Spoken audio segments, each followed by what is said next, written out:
कि हम तो जान गलिए सब तोहरा नॉलेज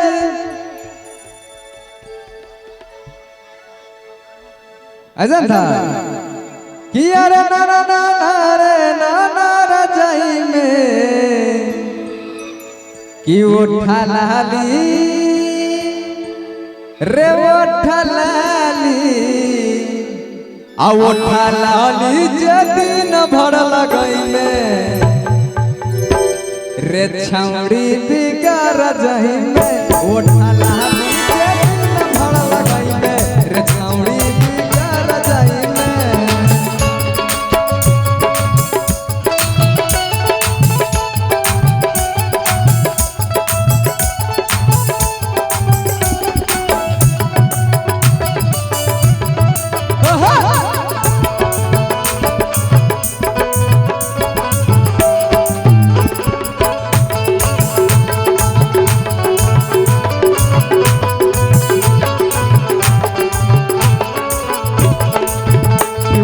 लाली जेदी न भर लगाई में रे छौड़ी बिगाड़ जाई में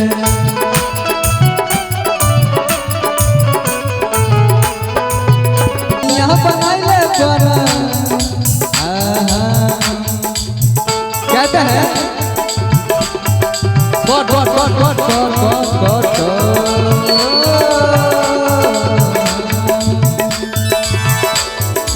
इस गाने कहते हैं कि सैया बनाइले बना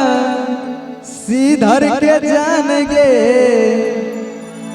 अमान हमर बतिया ऐसे कर नहीं गुमान गे कि सैया बनाइले बना सीधर के जान गे अगमानी हमर बतिया ऐसे कारण दुमान गे कि जाने छियो छौड़ा तोहर सब हम बहाना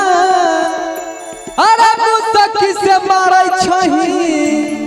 दिलवा बताना रे काहे बिंदिया के निंदिया रहबै छे फिर लड़का कहते हैं कि पगला बैठौ ना का बैठौई सबके दीवाना बनाबै छौ कि न दुनिया नाच नचाबै छौ के गजरा झगड़ा कराबै छौ न दुनिया नाच नचाबै छौ के गजरा झगड़ा करा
वहां पर भी दूसरा ताल मिलता है।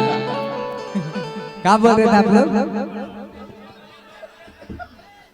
अरे भाई स्टेज थोड़ा छोटा है इसलिए प्रॉब्लम हो रहा है। इधर भी नच और हमारे साथ एक आए हैं संगम जी, बहुत ही अच्छे एक्टर्स हैं और इनके साथ बहुत सारे गाने हमने किए हैं। हम कहना चाहेंगे संगम हर दम अच्छा नहीं लग आमनबा के बात के कारण कह छियै रे हमर बिंधिया त इंडिया हिलाबै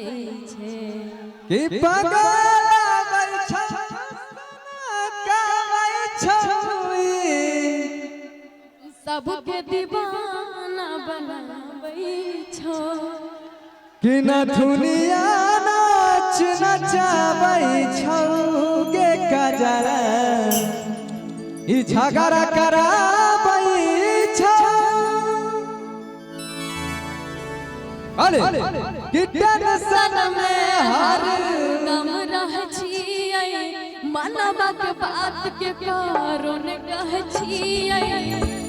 रे हमर बिंधिया त इंडिया हिलाबै छै आजा कि पगलाबै छौ गाबै छौ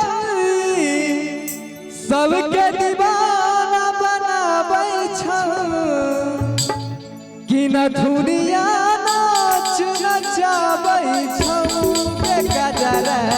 झगड़ा कराबै छौ न दुनिया नाच नचाबै छौ गे गजरा झगड़ा कराबै छौ